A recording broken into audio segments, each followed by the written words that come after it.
Welcome back to Missed It by How Much. The Dodgers won their first game on their 8-game road trip, 7-2 over Philadelphia. But that wasn't really the story of why I'm making this video. They did have 10 hits and 7 runs, and Kirk Gibson hit a solo shot.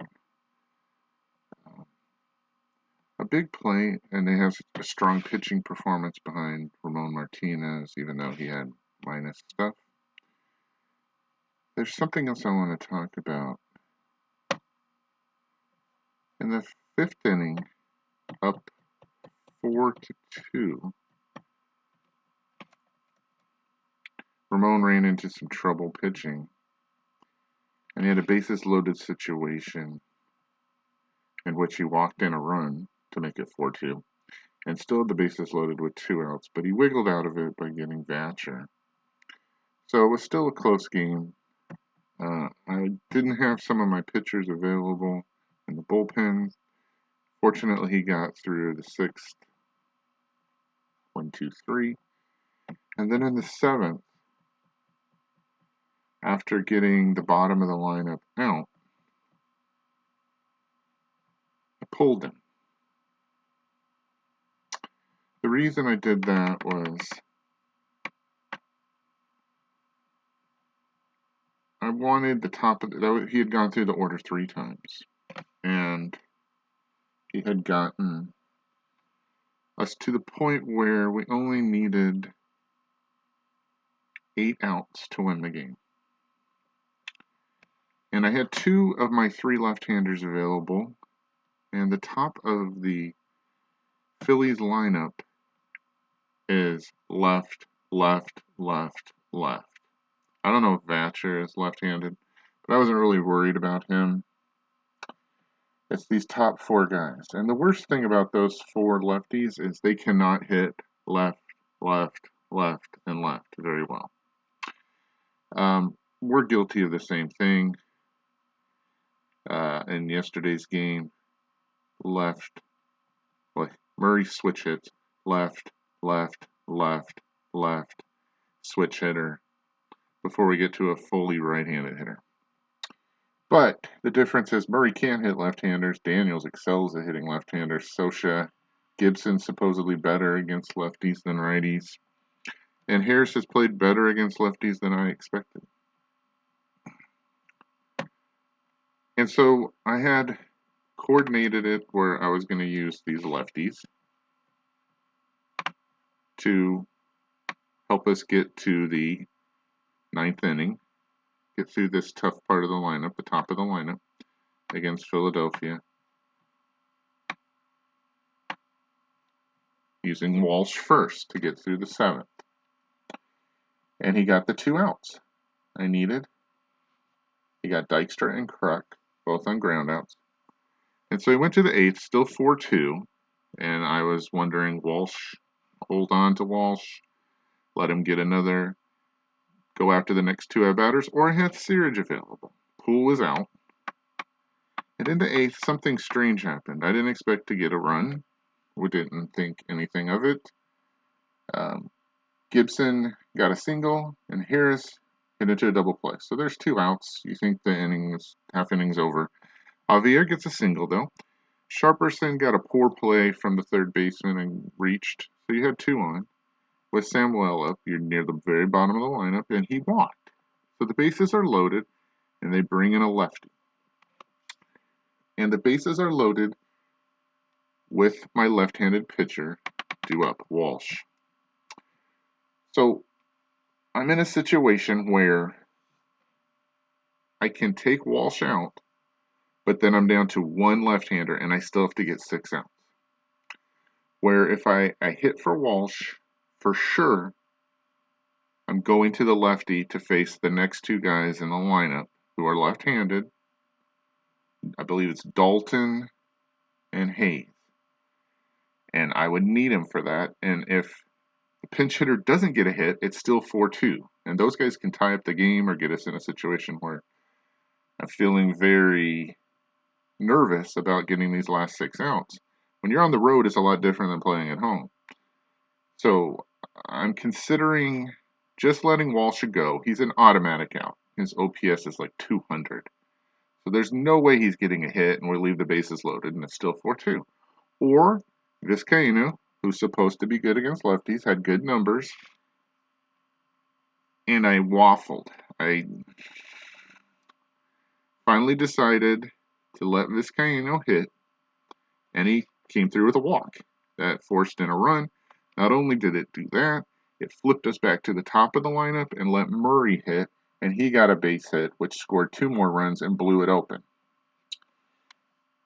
And you should think, well, you made the right call. You're happy. And I was. We won the game 7-2. They finished it off. The remaining part of the game was not in doubt, wasn't scary. Hang on to the edge for a victory. But I want to talk about the game outside the game, in which I don't think I did a good job. And that was, I was so focused on this being a close game, I wasn't able to pivot to the situation which became, this is not a close game. You do not need to use these relievers in this set way. I'm saying you not only have to have a plan A, plan B, plan C for the game that you're in, but if the game pivots and goes from a very close game to a blowout really quick, either way, behind or ahead, you have to be able to have a plan A, B, and C on the other side. And I got so focused that this was a close game and this is going to be a tough game to win, and we really need to win this game, which I do every single game. I didn't focus enough on the next game. This is an 8-game trip. We're going to have to face this lineup, probably with these lefties again, the next 2 games. And I already have one left-hander down, and I've already thrown a left-hander. I have to have left-handers available for the next 2 games of the series. And once Daniel struck out, and that half inning was over to the 8th, I blanked.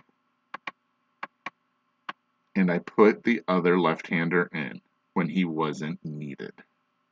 I could have gone to Wetland, which I eventually did here, but I had already put in my mind I was going to move some guys around, defensive replacements on here, to try to get Eddie Murray out of the game, to get Cal Daniels out of the game, because I'm worried about them getting injured. I forgot about Searage. Searage should not have been in the game. I put him in, and once I did, it clicked in my head, this game's over. You need him tomorrow, and you're risking losing him by letting him pitch today. The left-handers with only 20 pitches are very, very fragile. They don't last very long. You pitch them 2 days in a row, you've lost them. I don't care if you only use them for 1 batter, it seems like in this game. Left-handers, anybody who has a small EPC is not strong enough to pitch 3 days in a row. Sometimes, maybe 2 days in a row if you overuse them, if you go past 20 pitches. So that's the game outside the game that I'm talking about. In the next broadcast, we'll look and see what we have as lefties. But I risked losing him by letting him pitch to Dalton, who got a hit, and Hayes, who got out. And then I brought in Wetland. Once I had put him in, I was like, well, I've already got him in there. I'm going to let him pitch to these 2 lefties and then bring in Wetland to pitch to the next hitter. Actually, I let him pitch to Hayes and to Dalton, and that was a mistake. Looking at the pitching numbers, Walsh threw only 6 pitches. So maybe he's available today in the next game. Maybe he's not. And Searage pitched 12. Poole was already down. I don't know if Poole will be back. So I put myself in a situation that makes it hard to win the next game if I don't have a lefty. Based on this lineup and many lineups, you've got to think ahead. You want to win the game. You want to put everything into getting this game won. But you've got to have, beyond an A, B, or C on how to win this game, an A, B, and C on how to pivot if it's a blowout. Either way. And I failed at that, and that's what I'm thinking about looking at this recap.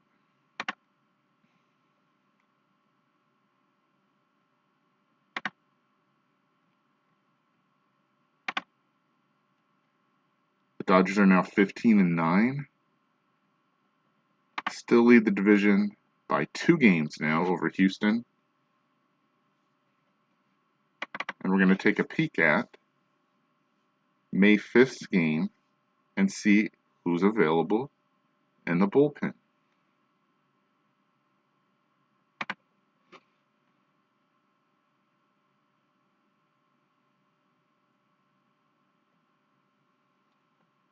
Searage is down. Walsh is down, and Poole is still down, even though he hasn't pitched in 2 games and only thrown 6 total pitches. So that's what I'm talking about. The fact I used Searage may have cost me another game. We'll have to see.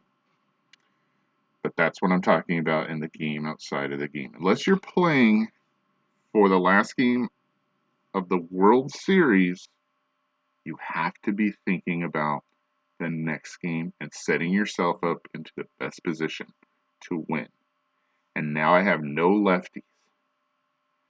The only situation I could do is use Fernando out of the bullpen or hope that it's a blowout.